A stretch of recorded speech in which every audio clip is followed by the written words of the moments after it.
Here we go again, the BackChat basketball show, BackChat_basketball on Instagram is where you'll find us on social media. Hello at backchatpodcast.com.au if you want to email us. We also have a link tree.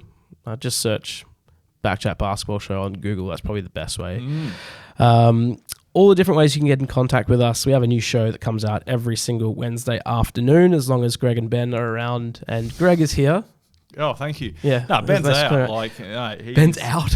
Well, what? He's missed 3 shows, so... yeah, maybe. I'm extinguishing the flame. Okay. In order for him to come back, I'd Sure. like a handwritten letter. Yeah, okay. Discussing his key attributes of what he brings to the show. Great. Are you okay with that? Yeah, sure. I've been here every week, just saying that. Even when neither of you have been here at the same time, I've still managed to stay strong, and I've been here because consistency is key, Greg, well and you would know that as an athlete. I absolutely would. You know, key consistency roster enabled us to win 4 championships in 6 years. For all of our loyal listeners, don't get off the show. We need consistency. You need consistency, and you need Bryce Cotton. So we are a little bit late today starting because I was just watching the end of the Mavs Nuggets game. Talk to me about it. It went way too long. The fourth quarter started with plenty of time for us to start the podcast on time. Was there delays? Was it? It was timeouts. Reviews? Okay, yeah. Timeout. So it was very close at the end. The Mavs started fouling so that they couldn't hit a 3-point shot, but then the Nuggets would hit 2s, the Mavs would miss. It just kept going and going to eventually time expired. The Mavs won by a point. The reason why I am sort of bringing this up is because there were so many timeouts at the end. Rocky, the mascot, was out and about quite a bit. Yeah, and he's probably the best in the NBA, I'd say.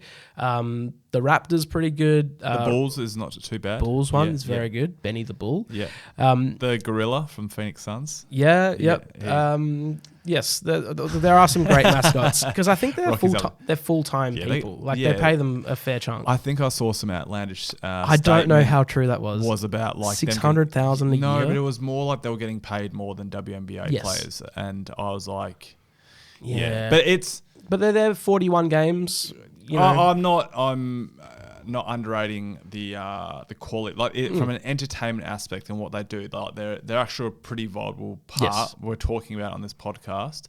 There's actually, I don't want to we'll go back to Rocky, but Jake the Snake Joe Blake the Snake, I think for Cairns Taipans, there was actually this massive issue because years and years ago, I'm not sure if it's still the same guy. He was an employee of Cairns Taipans, and he actually regarded himself so highly within the organisation and his utmost importance. He believed he was integral. He was the reason why they were winning or losing, and actually was basically negotiating his salary, and to the point where he was putting himself above players.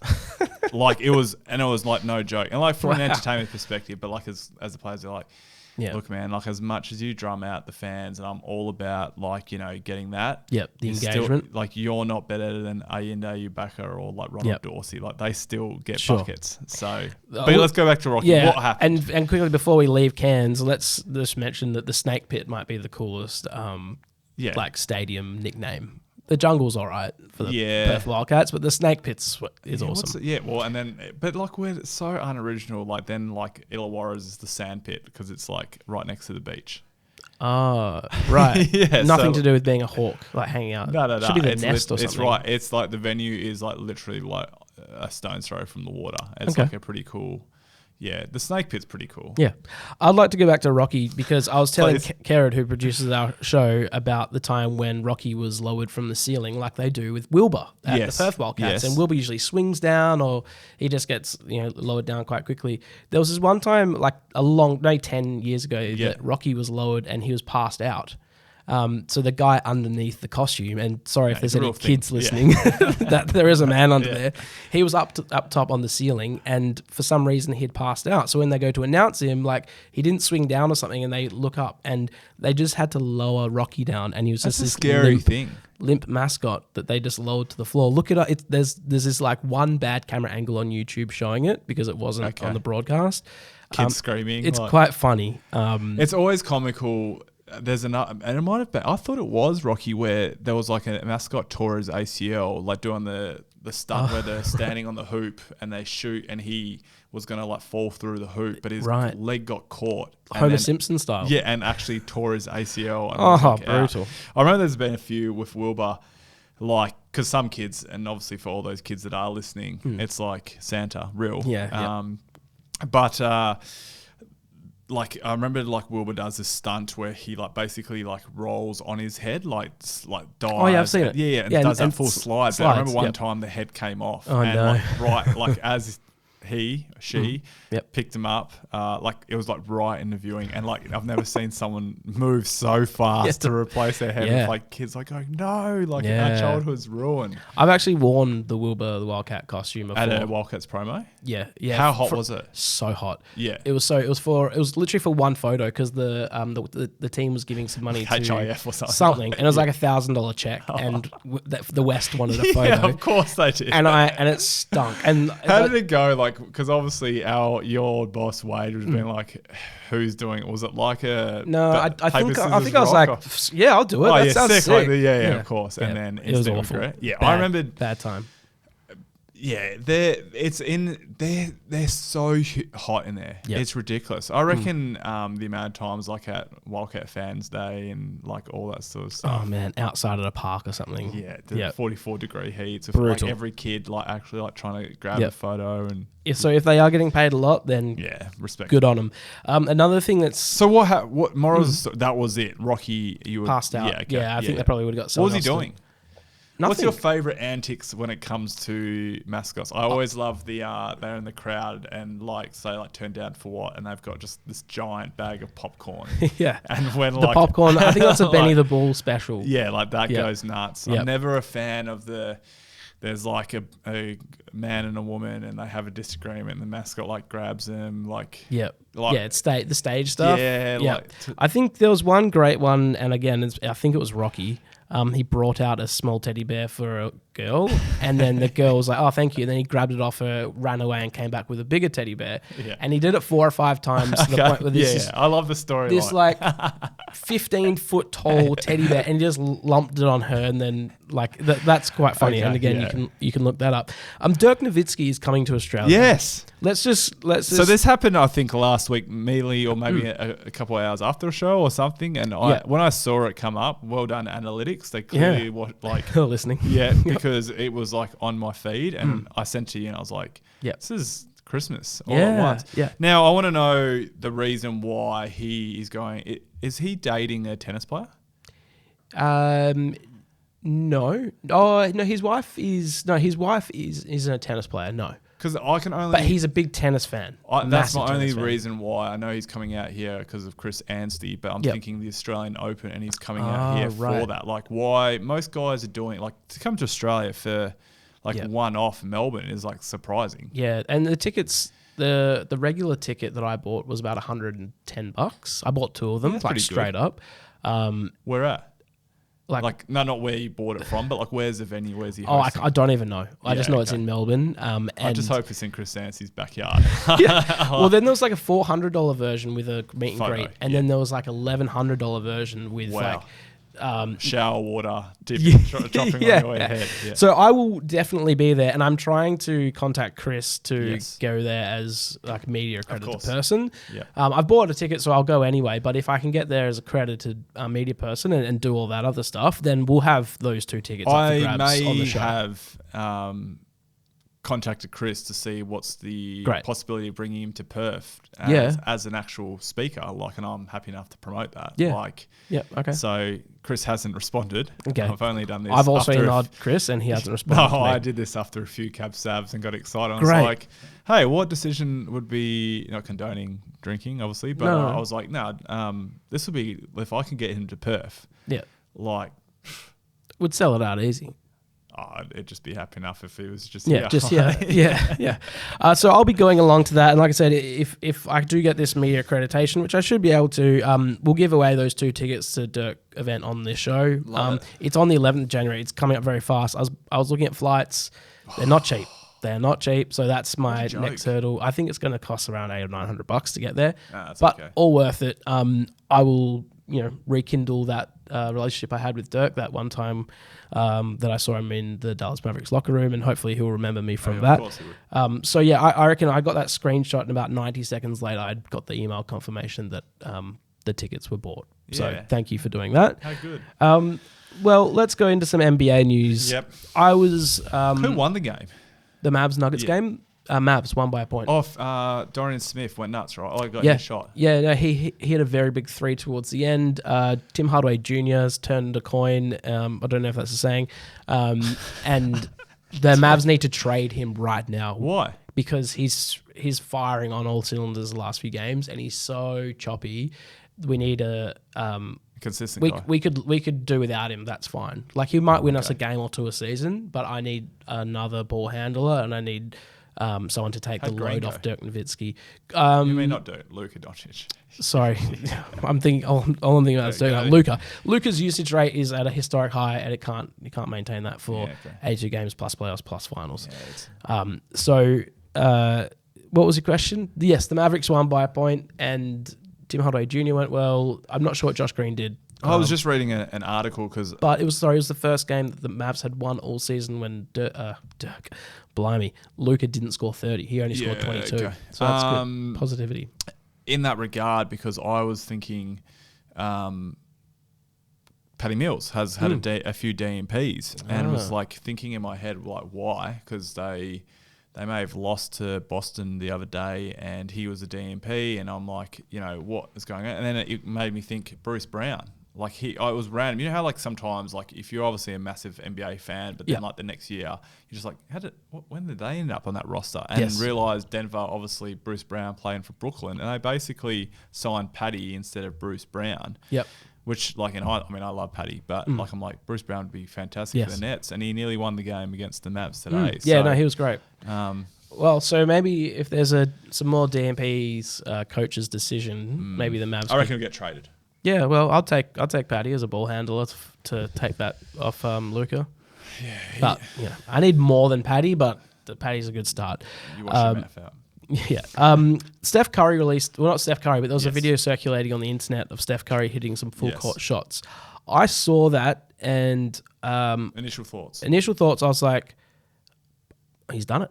He's made the world's best video. Yeah. About 5% of me was like, it's not real, because it seemed inhumane and impossible. I actually thought this is real until his third, like, after he made the third and fourth, because your reaction was like, this is done. Like, it is superhuman. Yeah, superhuman. Because I remember the LeBron one. Yeah, but that was like, and credit to it, the editor is unbelievable. Yeah. But the LeBron one... I think the ball goes off the screen. Yeah. So that's why the LeBron one's so obviously fake, because he's so effortlessly just shooting. He was doing jump shots, spin move, jump shots. Yeah, that's right. Yeah. I love that ad. It's incredible, but the ball goes out of shot. Whereas the Steph Curry one, I'm watching the ball the entire time, and I showed Scully. I was like, I think this might be real. I don't know. It can't be though. And then of course it wasn't.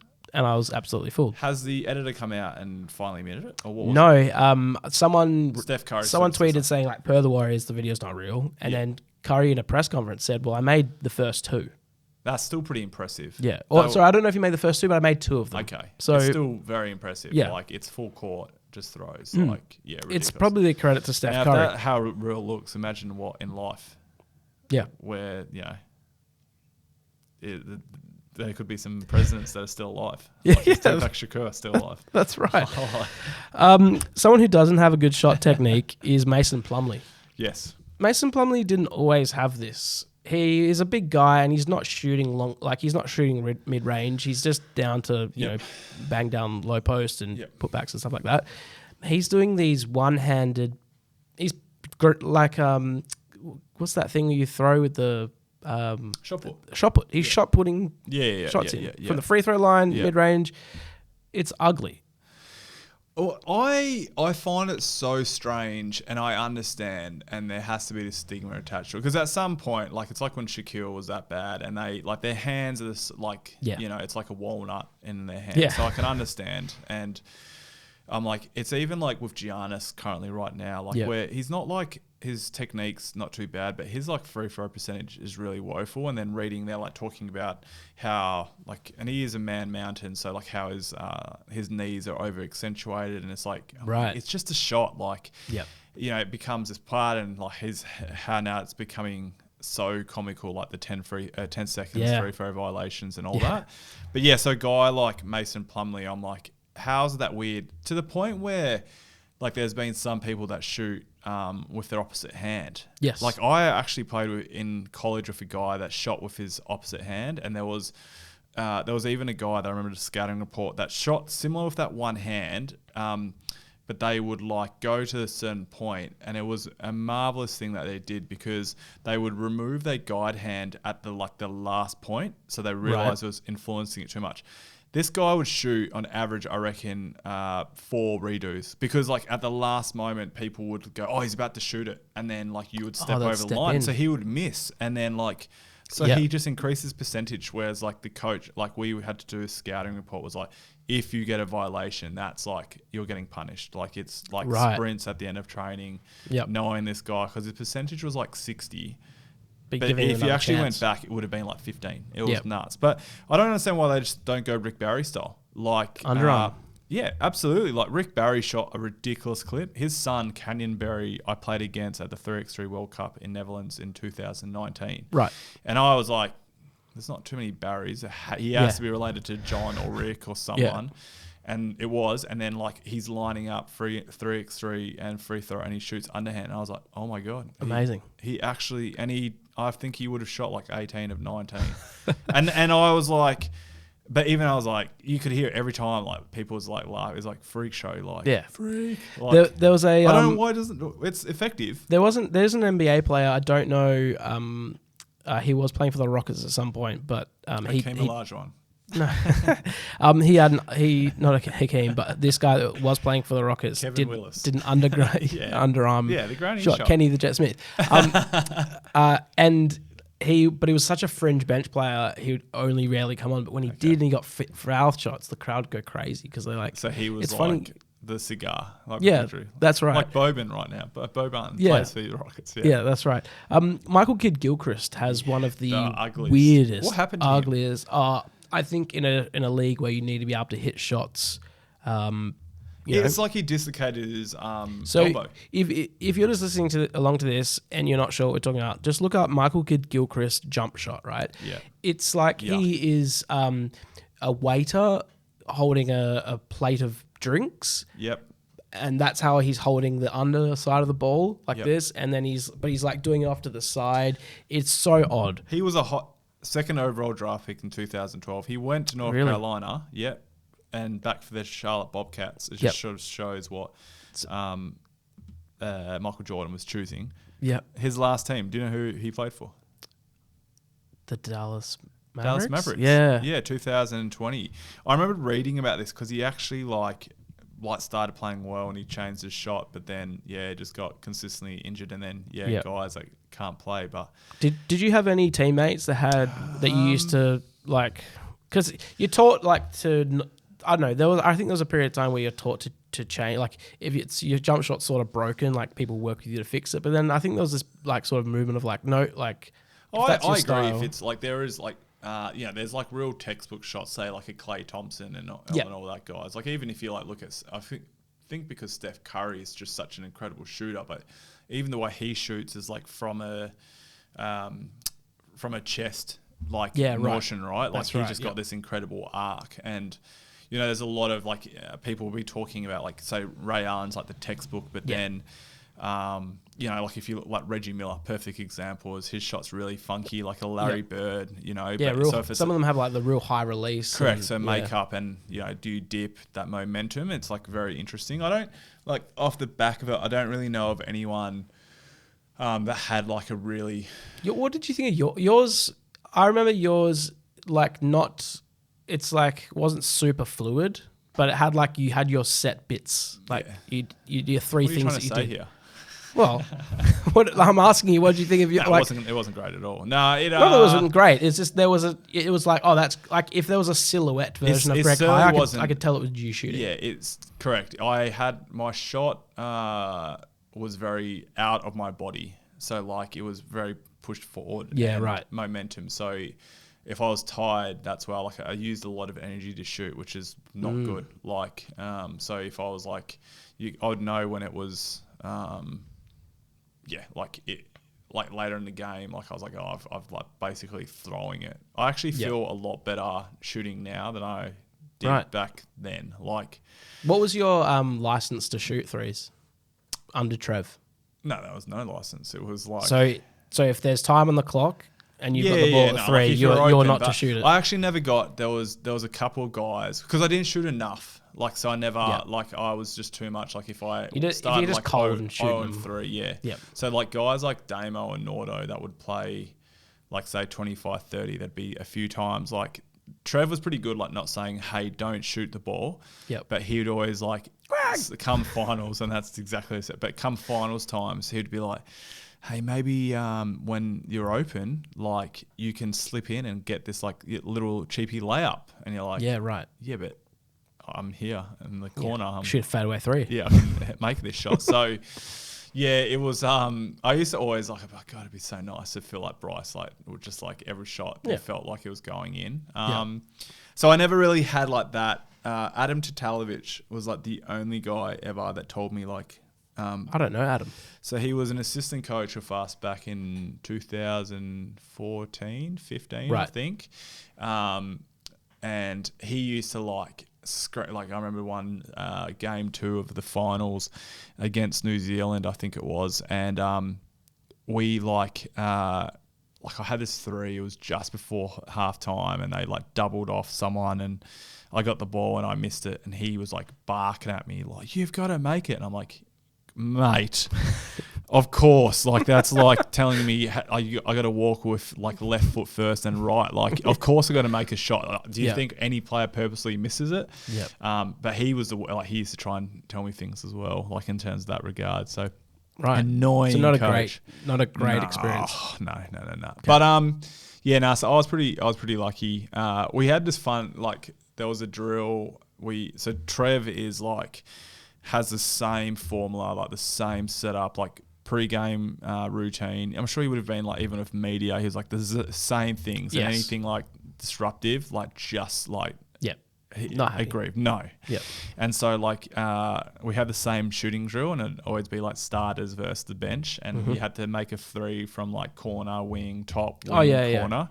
And so like the bench is starters, and I remember like one year, like the bench did pretty good, and we used to talk. Like we had me and Tommy Jervis. So if we would make a couple, we would like just like chirping. Like yelling, and it'd be awkward too. Like I remember a few times we would like be on losing streaks, and so then like I'm like, I don't care, I'm yelling, and Trev's like, we're bloody losing. Like stop being so happy. And I was like, I'm a happy guy, mate. Like I need that positive energy. But one year we had it was really awkward. So the year we had Derek Cook Jr. and JP Tokoto, and JP was not a good shooter. But he made it known. Like, you know how some guys miss shots? Like JP was the point where like he would miss, like, it got really awkward. So JP would miss, like say off the first spot, he might miss 12 threes in a row. And to the point where he's like, I'm not shooting. I'll just throw it. Like I don't care about shooting anymore. And you're like, man, this is getting awkward. Or like Derek Cook, or the bench would be beating him by that much. Like they would have to go again, and then you're like going into a game. So if I was talking about a guy that wasn't the greatest shooter, it was JP. Like because he, like, if I sucked at shooting, which like some days I was just like, I'm like, I'm just not that good. Like I can understand that, respect that. Just get in the vicinity and it's good. JP was like, and it was awkward, like because then Trev would be like, hey, you should work on this. And then he just... no thanks. No, I'm going to fight you. That's great. All right. Should we stay with some NBA stuff?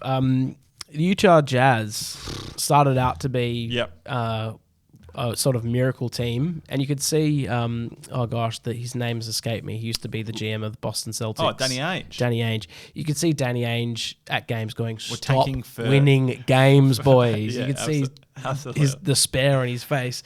And I think his message has been received now by the team as they've dropped to 8th spot on the West. There's currently, and we'll play a quick game here. Okay. Can you name the top 10 teams in the West going from in 10th. the West. Yeah. So it'd be Phoenix. No, from 10. Who's number 10? Oh, 10th on the spot. Lakers? No, Golden State.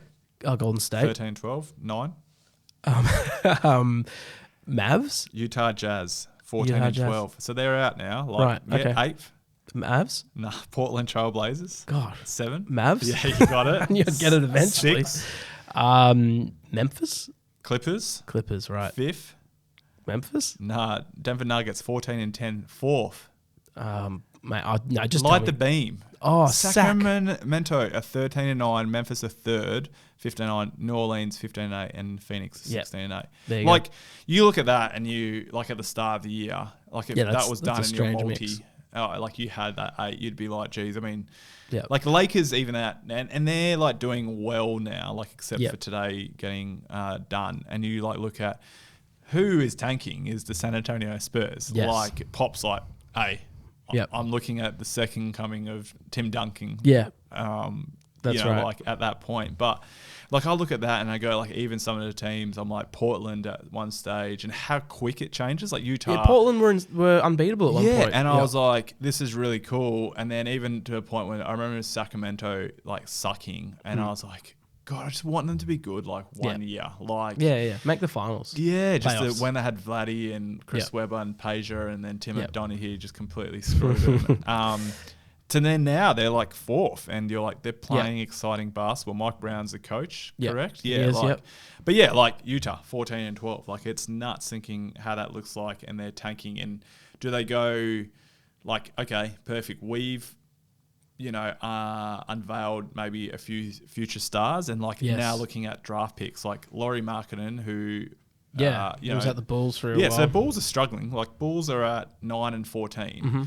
Zach Levine's not even close. Yep. They're near the draft, like the trade exception. I think if they're out of the top 4, then their draft pick that they traded for Nikola Vucevic is now up for selection. They lose it. Completely screwed. Yep. So they have to try like do they tank? They're nowhere near close.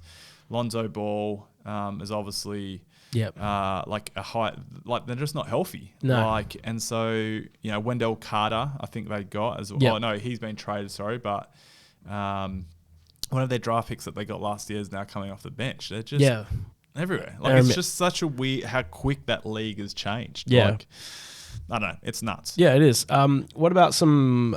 You wanted to talk about some? Play the Eastern Conference standings and mate, it shows what little I know about basketball that I can't even name the standings. Who's on top of the East? You'll know that. Boston. Yeah, there you go. Milwaukee, Cleveland, Atlanta, Indiana, Brooklyn. So they're coming now. Yeah. Ben Simmons, you're welcome. Yeah, Philadelphia, Toronto, New York Knicks, and then Wizards and Heat. Orlando Magic have the worst record in the NBA. Yes. Well, not surprising there.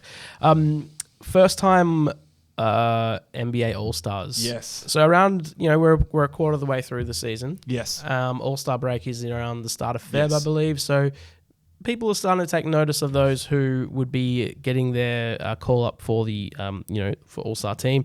Obviously, you're going to have Giannis, Luka, all of those guys. But every year there's one or two guys that get it for the first time. And there's a few names that would be popping up. Anyone that you're liking the look of? Well, I think the 3, and they're all, I think, Shai Gilgeous-Alexander. Yep. I mean, averaging over 30 points. He's insane. Was part of the insane trade package that sent Paul George to the Clippers. That's right. And now I think Paul George has played, I think I was reading, 59 of the last 82 games. He's missed 59 of the last 82. To Shai Gilgeous is a guy that, like, OKC. Yeah, future star. Around when Giddy, I was like, this guy's going to get traded. Like, Shai Gilgeous is going to be traded for about 4 draft picks just because everyone loves to just trade draft picks. And now he's like an absolute beast. Yes. So he's right up there. Then Tyrese Halliburton that then got traded, and sort of it's worked out well because Sacramento, we're done with him. But you bring in Sabonis, and he's killing it, you know. But then Tyrese, his efficiency in the last, like, he's on a massive streak as well. And I always like small market teams, like a guy like that, where Indiana's like a proud organisation, but will they ever win a championship? I don't think so. Like, they're going to ship Miles Turner and Buddy Hield. They'll end up going to Lakers, I reckon. The guy from Indiana that may get like a All-Star reserve spot, Benedict Mathurin. They're not as a rookie though.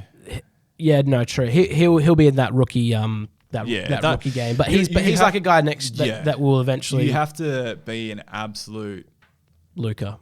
Yeah. Or you've got like a whole country voting for you for like Yao Ming. And then I think the third guy, Desmond Bain, not only because he has the world's biggest arms. Yeah. How does he? Yeah, I don't know. They're usually not built like that, so it's cool to see someone like if you're like looking at a rookie, you're looking at Paolo Banchero, but they're not because they're stinking it up. Yep, that's right. So yeah. Okay, should we move to some NBL? Yes. Okay, so you said last week the Perth Wildcats were at the start of a 2-game road trip. Yep. Went to Brisbane, an unlosable game, and then go to New Zealand and probably get pants because New Zealand are incredibly good at the moment. The complete opposite happened. Such a weird. I mean, I was I watched the entirety of the game against New Zealand and watched the fourth quarter against Brisbane, and I was doing a presentation, and I was like, I got done, and I had pretended I was like had to go to the toilet. They would have thought I'd gastro because I was in there for like 15 minutes, like watching the game, and then I was like, the last minute was one of the more frustrating viewings of basketball I've ever seen. Just like mistakes, you know, violations, I don't know. It was, and I sort of was like, at that point, it was like, and as I said on the show, it's like, where do they go? Like if they go on 2 or 1-on-1, and then it's like you get this other side. One, it shows me that the league, that parity is like, it's real. Like New Zealand are a legit team, and it happens. I don't think they were complacent. I thought, you know, it took a master stroke where, I mean, Corey Webster goes and Fuego like in the third, 16 points, and we'll obviously speak about, I reckon, the reason. And then just some massive plays like Brady Manick, 3 threes in a row. Mitch Norton, can't underestimate how big he was like in that fourth, like defensively. And it was like, in a way, I think that's what they've always gone. Like, you know, against Brisbane, they went up with a lineup where I think it was Corey Webster, Bryce Cotton, Todd Blanchfield, and then Thomas and Manick. But then, like, you know, I was wondering the last minute, geez, put Nordo on. Like, he's your best defender. You know, like, put him in the game and at least, like, maybe he has his deficiencies on the offensive end, but I know what I'm going to get from defensive end, and then come against New Zealand, massive charge. And what not only does that do, it's like that sort of, not sure, spiritual but that spiritual lift. Like you now get guys pumped up. Like now he's starting to feel good about himself. So just such a weird thing now because, like, you know, on one hand they beat the hottest team on their home court. But then they play in another country, right? On maybe 3, or they hadn't returned home. They went from Brisbane, which always helps. I actually think it's a good thing because they're on the road and they confide in and they are like backs against the wall. I always think those ones. If we lost at the start of a road trip, I'm like, we'll win the next one, like because you know, you don't get home and you're basically in that sort of setting and you can brush off anything that you really need to. But it needed to take. I guess some Herculean efforts, right? Like Corey Webster to go off, but that's what they brought him in for, right? Yeah, no doubt. But I'm not expecting him. Like I expect him to average 13 to 15, but I don't expect him to drop 16 and a quarter. He went nuts. And New Zealand had that game on the ropes. They just they didn't put him away. Like Wildcats were there, and then it just shifted. I did that thing where you look at the score, and you're like, oh yeah, they're probably going to lose this, and then you look later and they've won. You're like, wait, what happened? Yeah, and that was the thing. Like they just hung around, similar to what like Wildcats have done in the past with other teams. Like they've just hung around and then come to it. They've struggled. So what happens? It gives more question marks to me. Yeah. So what happens from then? Yeah. So I mean, I think that do they go? Okay, look, we do have a team that can. They have to. Yeah, I still don't know. Like, all well and good you beat New Zealand, but you have to, if they win, like they start winning a few games and then that belief, like that's what I hope they go, okay, so they made some significant changes, like their starting lineup has been completely blown apart. And who knows how long, like I agree they should put Brady in as the starter, you know, like, and have that, you know, that was something that I've always think they should go back to, but again, like, if they can beat Adelaide, you know, here, they're on the cusp of that, right? But again, like, they're not too far off. It's not like they're pants, but if they lose those games, like, it keeps them in that. But now I think the play-in's, to 6 teams? Yeah, that's right. Yeah. So, like, you're there and bouts. But if they lose to Adelaide, who are in 4th, 5th position right now, and then they've got I think they play Sydney pretty soon. Like, you can't. This is a good opportunity where they can win 3 in a row and they're right there, and then belief and momentum shifts with that team. Like, they play Adelaide there, they play Melbourne on Monday. Melbourne just lost to last place Illawarra, and they can't make any more changes. No, like, you can't ill afford to then lose to Melbourne and then go, geez, where are we at? Like, they need, if this is a time, okay, like, momentum's an incredible thing, and fortunate enough, great, huge win, and it can be season defining. Like, I remember. We played Illawarra. We were back against the wall. I think we were like, I remember standing with 40 one time talking, and he was like, mate, 5 and 8 is a lot better, is way worse than 6 and 7. You know, like, and he was like, if we go 5 and 8, we're going to be looking, how do we do this? 6 and 7? Mate, we're 50-50 after next week. Like, we're good. Yeah. And it sort of like did that.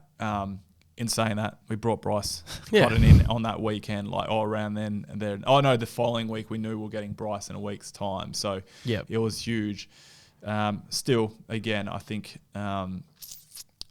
if those guys, and if now Corey Webster continues playing at that level, that's going to go a long way. But you need consistent second and third guys, which that's what they need from Brady and Corey all year. Yeah, they can't let it just be like a blip on the radar that they beat New Zealand. They have to carry it on. Speaking of New Zealand, they had a bit of fun with their social media this week, which I think they're trying to, I'd say generally in the NBL social media or Australian sports in general, social media is boring. Yeah. They don't, no one's edgy enough. It's usually just like that emoji of the guy blowing smoke out of his nose and like tough dunk, you know. Whereas you look at the NBA and they're very creative, very edgy. And I think New Zealand tried to get a bit like that this week. Absolutely. So they put up some billboards. I don't know if they're actually legit I think billboards, real, but but there was photos of the Wildcat Wilbur. Yep. And then equals the cat emoji, the little cute cat emoji. Yeah. And then they also had Corey Webster. What did they have him as? Well, he was basically a pussycat. Yeah, exactly. Yeah. So, look, I think overblown. Like, I think Corey, like, I remember him saying, like, imagine if my family saw this and felt disrespected. Like, if my son saw me on a billboard, he's chuffed and he's like, sick, you're an emoji. Like, that's pretty cool. Like, I don't think that's... Now, if he internally was motivated by that, awesome. Like, you know, and there's no doubt he had a chip on his shoulder. Like, whether he felt disrespected. My thing is that as a club, you don't give that ammunition to a player. You don't give, be creative, go at teams, go at the whole team, go at Wilbur, go at Hutchie, go at John Riley, anyone that can't actually contribute to the game. Yes. You don't go at a guy like Corey Webster who then goes, I was fired up. Absolutely, he was fired up. As much as I'm really, it's not that big of a deal. But hey, everyone's motivated in their own ways, and I'm not going to dispute that. So, there's no doubt that played impact. I remember we played Sydney Kings. We had already made the final. Sydney were eliminated. And this is maybe one of the worst things Wade's ever done. But I remember there was a tweet and it was Josh Childress, a resemblance of Josh Childress sitting on the toilet reading a newspaper. And I was like, what are you doing? And this is the social media manager of the Perth Wildcats you're talking about. And Damo and all, we literally you need to take that down. Josh Childress is a beast. And we had 6 guys out. We were basically resting. Is this pre or post Jesse? No. This is like done. But everyone was being rested for the finals. So like it was like me, like it was. I was like, oh, sick! I'm gonna play. Like I'm gonna play the whole game here. Like there was like 4 development players. There was like like we had no one. And so we were going to get pants. Like, it was so bad. I, like, started. I had, like, 8 points in, like, the first 5 minutes. I'm like, I'm going to, like, kill it here. Yeah, this is my moment. 50. Angus Brandt, I shot fake. Angus Brandt, like, nearly kills me with his hip. And because we had no players, I was like, no, don't worry about concussion. Like, just take me up. But in the end, Chill just killed it. And then, like, straight after the game, he's like, why would you do that? And I was like, yeah, what are you doing? Like, do not give that motivation, like talk crap about the whole, like, you know, whatever, but it can happen, and I have no doubt it contributed to a win or a loss. You didn't like it. You tweeted about it. Yeah, I just think you stay in your lane, like, and don't get me wrong, New Zealand above everyone are one of the best. Yep. But I think like you can be the best without actually trying to do that. Like, you know what, and go and attack Paul Smith because he'll love it, and go if you want. Attack the development player, as bad as that is, like, because they're not going to impact the game. Like, don't attack someone. Don't poke the bear. Correct. Yeah. I remember there being something about a pork chop one time. Remember? Because Bogut called Brandt a pork chop because he was carrying on like he's carrying on like Angus a pork chop. called Bogut. That's a pork right. Chop, But then like it just gets built. Like you just don't, because it is like sometimes I remember Trev would like provide. There'd be a comment like by, you know, a coach or someone talking about it, and he'd use it, and like, and you'd just get pumped up. Like I would use some of the things Trev would say about, like he'd call Sydney Kings rock stars or Hollywood stars, and so I'd be like, who gives a bloody flying F if they're rock stars, you know, like smart. Yeah, he's always playing chess. That old absolutely that Trev. Any other? Oh, the last thing I want to say about NBL stuff before we wrap up. Did you see is it Tyler Johnson get into a bit of a scuffle? Yeah. That's for next week's episode because I'm going to have to go soon to pick up my son. Okay, let's. Because I need to talk about that and the Valentine's Day massacre and this whole stupid notion of not playing it out to the end. Yeah, and you could see Jack McVeigh was literally talking to him afterwards about margins. But and one last thing I will say about it, and we'll talk about it later. I did see the coach of the Jack Jumpers, Scott Roth. Scott Roth say my bad to the other coach. He was like, "That's my bad. Sorry." Did he? Yeah. That's what I picked up. Yeah, okay. Could have misread it. All right, you've got to go pick up your kids. Yeah. I've got to now edit this thing. No, I'm not right this second. But yeah, we'll be back next week. We're still deciding what we're going to do at the end of the year because basketball never stops. No. I don't really want to not stop. Yeah. We're taking a break on the BackChat show, but we will we'll discover. Discover. Let's discover. That's a new word. If the fans want us, let us know. Yeah. Let us know. And if you got any questions for Greg or Ben or myself, send them through on Instagram, BackChat_basketball. Yeah, if Ben's here or not. Or send us an email. Why can't I speak? Email hello@backchatpodcast.com.au, and we'll see you next week, and we'll talk about Mascots. Tyler Johnson. Yeah. Stop drinking upshot whiskey before the show. That'll help you out, mate. No, it's good stuff.